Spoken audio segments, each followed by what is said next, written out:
খবর ছেপেছে জাপানে, ইউরোপে, চায়নায়, আর ভূকম্প এসেছে ভারতে। নমস্কার বন্ধুরা, আপনারা দেখছেন বাংলা ডিফেন্স নিউজ। এই মুহূর্তে সবার দিয়ে একটা বড় খবর চলছে, যেরকম উদাহরণের জন্য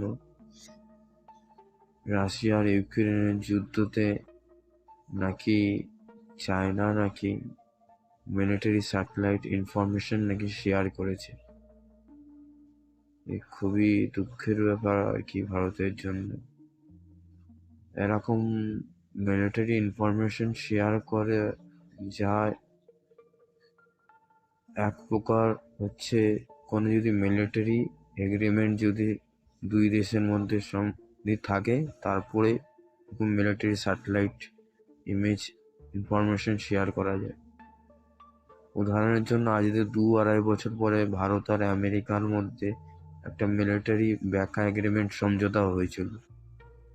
তার কারণে ভারতের লাভ হয়েছিল যে 250টা আমেরিকার পুরো বিশ্বতে মিলিটারি স্যাটেলাইটের অ্যাক্সেস ভারত পেয়েছিল, আর ভারতের 9টা মিলিটারি স্যাটেলাইট।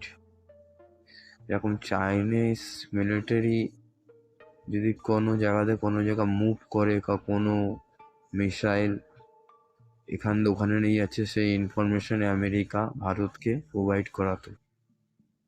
এরকম ভারতের নজরে যদি কোনো কিছু লাগতো যে চাইনিজ কোনো রেজিমেন্ট মুভ করছে বা কোনো মিলিটারি স্যাটেলাইট এদিকে মিসাইল, তো ইনফরমেশন টোটালি আমেরিকাকে ভারত শেয়ার করতো। এরকম হয় মিলিটারি প্যাট।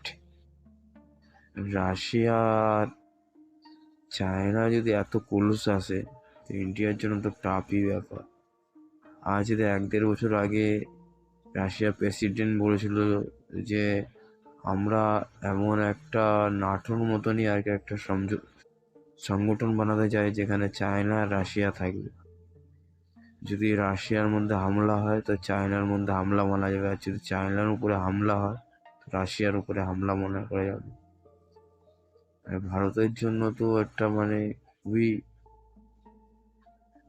ভাবনারই ব্যাপার আর কি। রাশিয়াকে নিউট্রাল থাকা উচিত, কেননা 1962 যুদ্ধের মধ্যে রাশিয়া ইনভলভ হয়নি। তখন বলছিল এটা বন্ধু আর ভাইয়ের মধ্যে যুদ্ধ।